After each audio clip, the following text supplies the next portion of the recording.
What is up, you beautiful people? I'm still pretty new to making videos and I don't really know how to open these things, but here I am. And I wanted to show up today and talk about something. Talk about triggers and our coping mechanisms and why it's important to be able to recognize our own triggers and how we can maybe do that, right? And I guess it's important to maybe first understand, like, what is a trigger, right? And a trigger really, to me, is something that arises within you that almost sets in motion a certain behavior, right?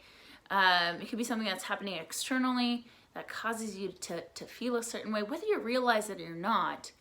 And then you almost engage in a behavior, a conditioned response. It's almost like Pavlov's dog experiment, right? Where they ring the bell, the dog's mouth waters because he thinks he's gonna get fed. That ringing of the bell is almost our trigger, you know, whether we realize it or not. Sorry, my nose is itching. And so, just to give it a little context, right? Just as an example, you know, from my own experience, I used to be a server. I was a waitress at a restaurant, and I was working at a place called Lazy Dog, big restaurant. It's kind of got a lodge feel. People running around in flannels and jeans. It's like one of those places with a huge menu. You know, it's got like all these different cuisines. It's got like fish. It's got burgers. It's pizza. It's got Asian food. You know, waffles and pancakes. But anyway, if you've ever been a server, you know, if you get in at a certain hour, right, it's usually like if you've got the dinner shift between 4 and 5, it's always a good shift, right? You get in, make your money, get out. You don't have to deal with all the closing stuff. So I was thinking, hey, I'm gonna get in, perfect. I'm gonna get out, you know, before 10, hopefully even earlier, and I'm gonna get home and I get to chill. So that's my expectation. About halfway through my shift, or what I thought was halfway through my shift, I realize, or I get told that, hey, I'm gonna need to stay later. And not necessarily that I have to close per se, but I'm pretty, you know, I'm like the second or the third person that before the closer gets to leave. And Lazy Dog closes at like midnight, right? And I'm thinking, what the hell? I don't want to stay here. This isn't what I thought I was getting into tonight. And I just want to get home. I want to get home and chill. And so I was really annoyed. I felt stuck. I felt frustrated. I felt like, yeah, I didn't want to be there, you know? And I just wanted to chill. And I don't think I fully realized it in that moment, but I know now, and I see it now, that there was almost this shift, this change within me once I found out that I was gonna have to be there against my will, as I felt trapped. As dramatic as that sounds, I felt stuck. I couldn't just leave, and I felt like this something shift, right? And I wanted to eat, and I didn't feel good, you know. And so I'm, you know, walking around the restaurant. I'm in the back. I'm at the line. I'm eating all the fries. I'm walking past the soup, and I'm eating the crisps. I'm eating all the nachos in the back that were mess ups. You know, I'm just like going to town. And finally, right after, you know, a few more hours or whatever it was, I got, you know, the go ahead that I could finally go home. But I was still in this weird mood, in this state, and I was still feeling kind of negative. And so I go and I sneak those big to-go cups and I start to fill these big to-go cups for sodas with Fruit Loops that we have for the kids. Right? I'm filling it to the brim with Fruit Loops. And I go and I scour the line. I'm like, what else can I grab? And I see all these mess up desserts, and I start taking the desserts. And I swear, I could not get out of that restaurant fast enough. I made a beeline for my car. I'm in the car, and I remember driving home. I'm on the freeway. It's dark, and I'm thinking, I cannot drive fast enough. I'm literally speeding home.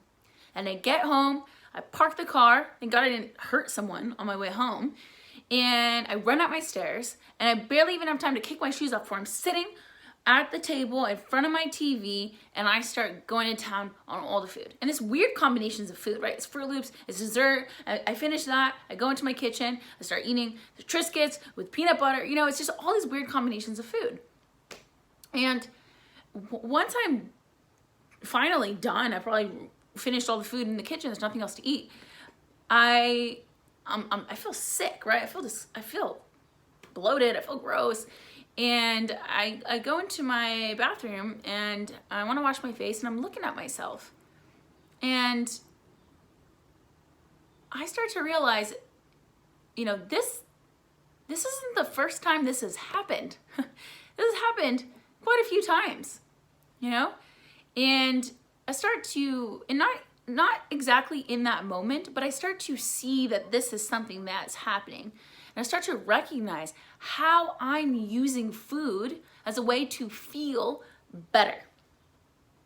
That I'm using food to, especially when I feel held back, when I feel trapped, when I feel stuck, when I don't have freedom or control, I'm using food as a way to feel better. And I realize that I'm hurting myself, right? I'm hurting myself, not just emotionally, but physically, you know, I'm doing this to my body. And I start to notice this pattern, right? And I tell myself, okay, let's heighten my awareness around this, right? I start like paying attention to my body. When am I feeling those tense feelings, right? What's happening when that feeling comes up in my body, right? When I'm noticing, like, when I feel trapped, when I feel that helplessness, right? And I plan that whenever I notice that I'm going to pause, I'm going to get really curious, and I'm going to try to understand what's really happening, right? I'm going to breathe. If I'm in a place where I can do this, I can meditate, or I can write, or I can go for a walk, you know? And so I tell myself this, right? But that's the intention, but that didn't always happen. I was still finding myself binging. And this time I was doing it consciously, which was even worse. Like, I knew what I was doing and I knew why I was doing it, but I was still doing it. And that made things even worse. But in time, as I started to really draw attention to this, and I started to really be more aware, right? And start to put space between my feelings and my reactions. I started to create more of that space, and I started to ask myself, what is it that I really want in this moment? What am I using food for?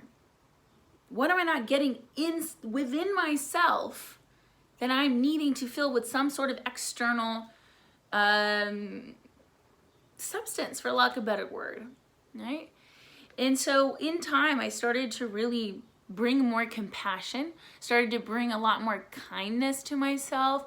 I started to really become more curious, and I started to ask myself, what other triggers do I have? What other behaviors are automatic almost, you know? And what am I doing that is running on autopilot?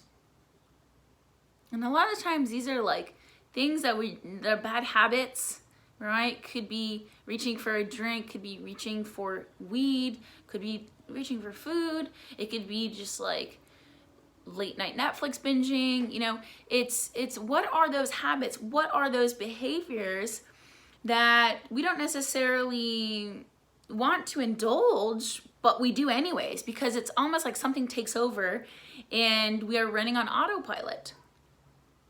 But I want to tell you to actually, instead of run on autopilot, be the pilot. Step away, step outside of that, start to recognize, like, in those moments where you are about to engage in that activity, to pause and ask yourself, what's coming up right now? What is it that I really want? What is it that I'm needing that I'm not getting? What am I trying to use this thing to feel? And get really curious. And realize that when you do that, that what you're doing is actually giving yourself choice. Instead of allowing yourself to be a slave to these behaviors and to these habits that you don't necessarily like, possibly. And to take ownership, right? And to actually start to really understand yourself. Because once you realize, like, that you have those triggers, and you start to realize what behaviors are associated with those triggers, then you can start to look at what is it that you really want, what is it that you really need, and you can make a different decision to fill that need with something that's more conducive, healthy, more aligned with your values and the person that you really want to be. So in my case, it's like, hey, instead of binging my face off, I'd much rather meditate or write or connect with someone that I love or have a laugh with a friend and feel that connection and that love within myself, rather than try to find it in a pint of Ben & Jerry's ice cream or 2 pints. So that's the message I want to leave with you today. Get curious. Start to notice those moments and those behaviors and those habits that are causing you to just shift into almost this autopilot, and start to ask yourself, what is it you really want? And start to find other ways to fill that need if what you're doing and what you're engaging isn't actually making you happy. All right, that's it for me.